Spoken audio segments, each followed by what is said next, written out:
Ladies and gentlemen, boys and girls, children of all ages, it is Music Ninja Matt, and today we are talking about SmackDown and Backlash.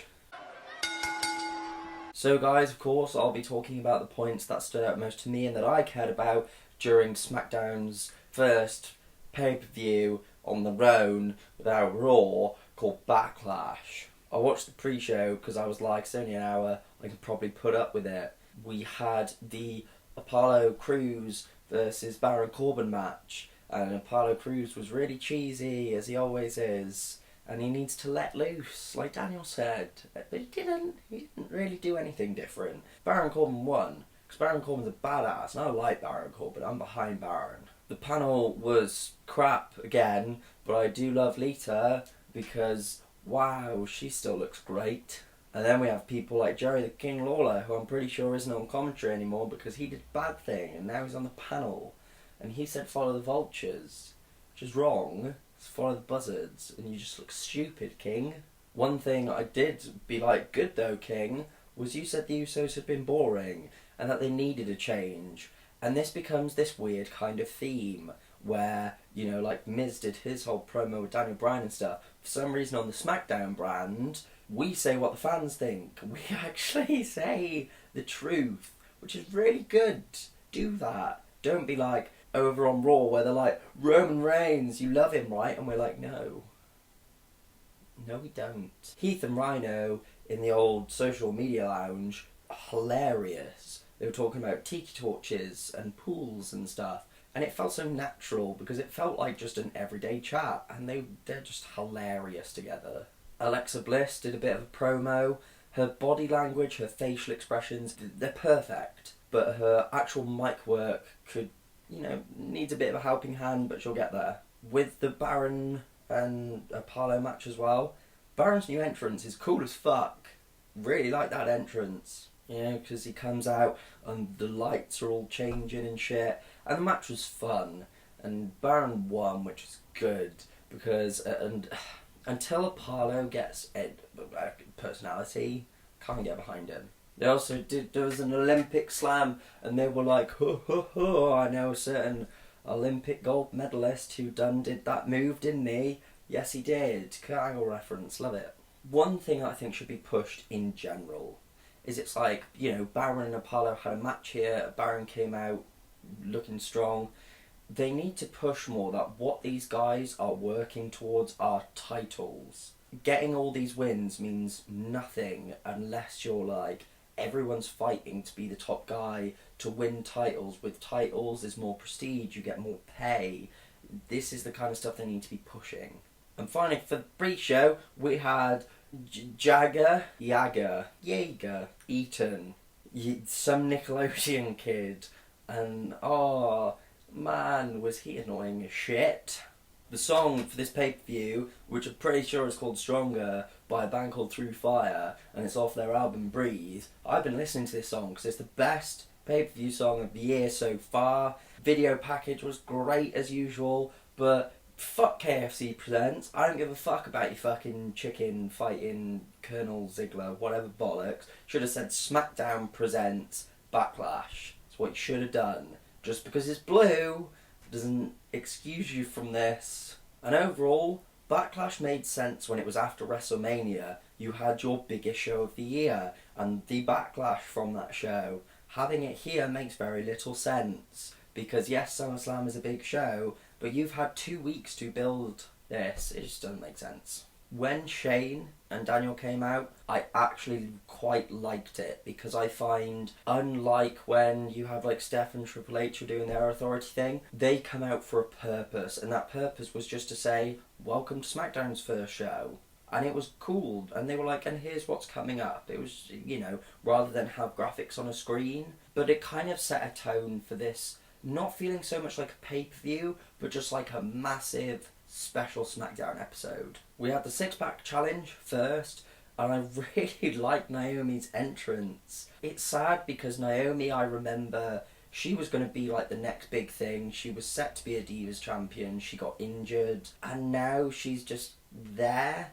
But I really like her entrance and her attire and her music and everything. Another one of my really important notes, Alexa Bliss had this whole Harley Quinn thing going on, and whew, nice. I like how Carmella and Nikki have kind of swapped roles a little bit. Carmella's been attacking Nikki, therefore Carmella's bad, Nikki good. Good. Not only does it work better, it added more story to this match, which is important. Also, having a look at some of the moves in the match, Alexa Bliss, her knees are dangerous. She has awesome moves, and I was sad that she was the first one eliminated. When I was hearing the crowd, I was like, what a good start. The crowd is full of energy. They were into the Baron Apollo match, and they're into this match. They're into a Divas match. This is good. Naomi had like the cool springboardy shit she was doing, and I was like, wow, Naomi's getting a chance to show off some moves. In fact, they all did. They all had a chance to, have a few spots, show off some moves. However, there was a big botch where Naomi took 3 attempts to do a head scissors to get Natalya out the ring. Stuff like this is where I'm like, okay, if you try and do something and it doesn't work, think on your feet. Okay, Natty needs to be out the ring. Do it another way. Flip over, grab her feet, pull her out the ring. Don't go for the same thing multiple times if it doesn't work, because it looks ridiculous. There was also a lot of them just kind of like breaking up pins and submissions, which they shouldn't be doing. It's an elimination match. They need to be going, cool, get rid of that bitch. Nikki, when she was eliminated, that was a big shock. The roll-up, I wasn't expecting Nikki to be eliminated like that, but it was cool. And Becky Lynch ends up winning. Let's be honest, no one else really could have won. And she gave a nice thank you speech at the end. So she's our SmackDown Women's Champion. There was a Clash of Champions advert. I've heard this said a lot, but it's true. Raw should not be advertised on any SmackDown shows. You should be keeping that illusion that they're going head to head on ratings and everything else. More cringy celebrity moments featuring that kid whose name I can't pronounce again. Then we had the Usos versus the Hype Bros. And I love heel Usos. Their entrance video needs to be changed because they don't wear paint now. But just the attitude, their body language, the way they were selling, everything about them as heels was so refreshing, and they did it so well, and I was just like, this is what they needed to revitalise the Usos. One thing that did annoy me as well is when they're like, yeah, and here comes the Usos. By the way, you can watch your favourite shows on Hulu. Don't do that. I don't care about KFC or Hulu. I came here to watch some fucking wrestling. Zack Ryder, who is a guy, I'm a massive Zack Ryder fan. Z2 Long Island Story, I've seen every episode. I love Zack Ryder, and I hate when he starts to get in that offense and then gets the shit kicked out of him for the rest of the match. Overall, good bit of back and forth. Usos ended up winning, which I think everyone saw coming. And at this point I was like, these matches are getting given some good time, which is what I want to see. I don't like the fact that they pushed the whole second chance match for that tag match though, because it just cheapened it for me. I love how cheesy funny Heath is backstage. It works for him and his character.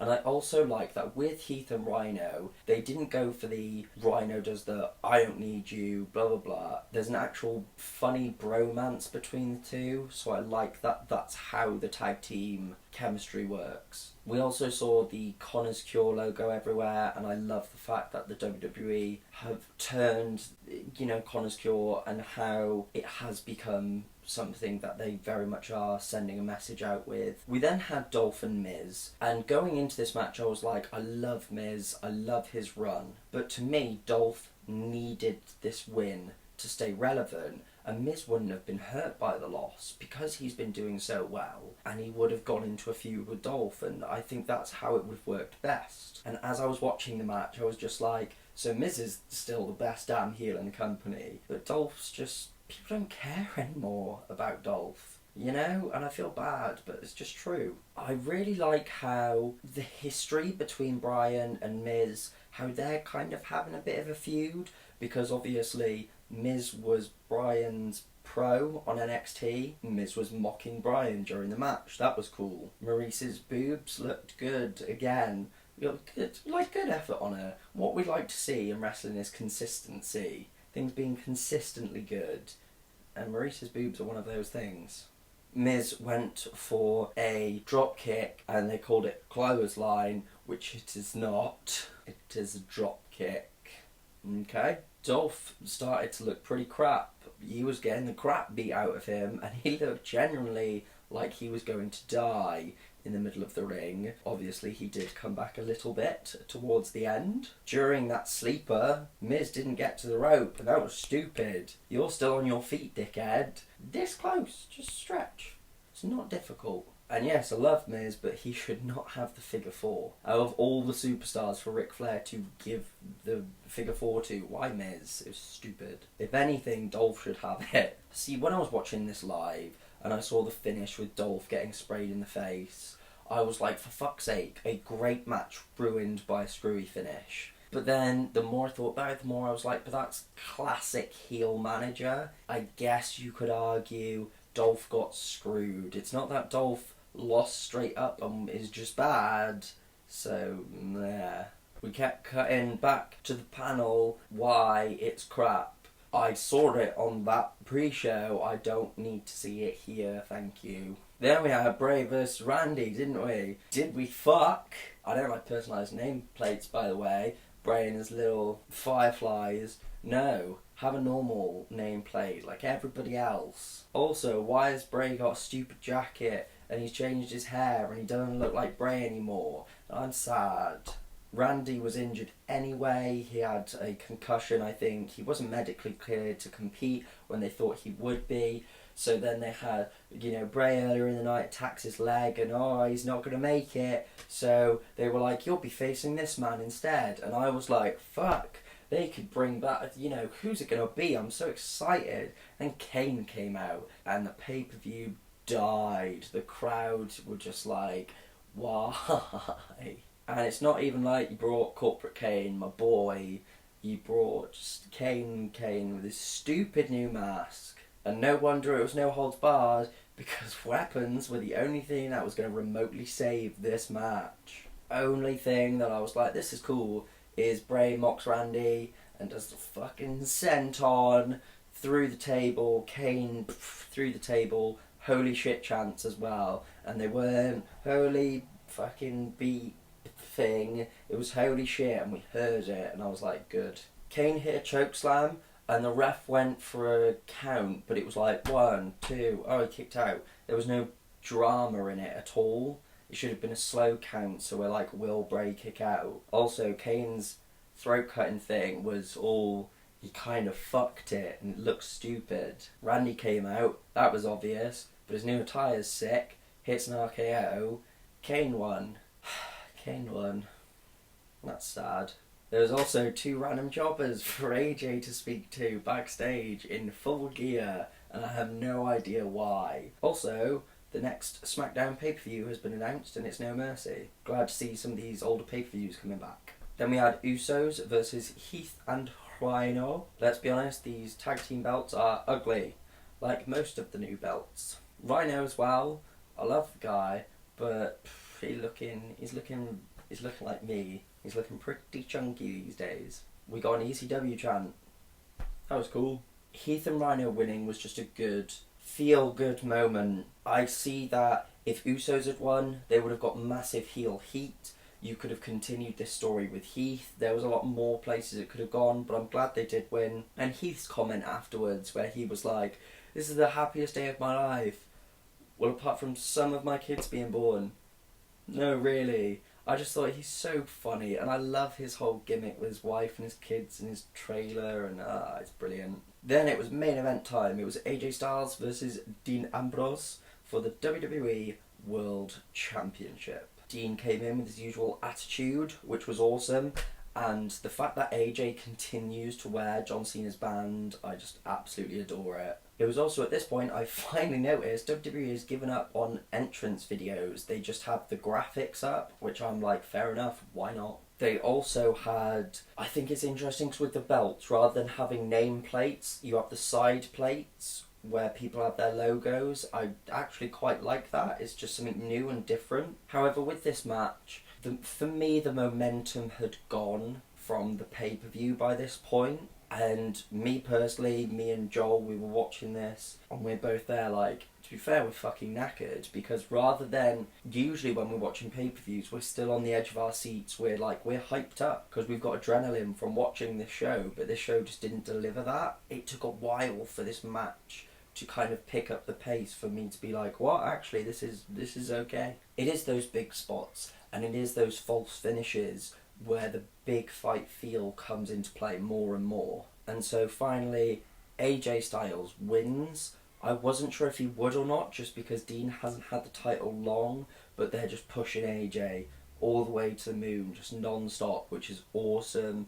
He hit the low blow to win, because that was kind of part of the story, which bleh. But anyway, he wins, and he is champ. Okay, so when Backlash finished, I was like, I don't feel like I have just watched a pay-per-view, but I had fun.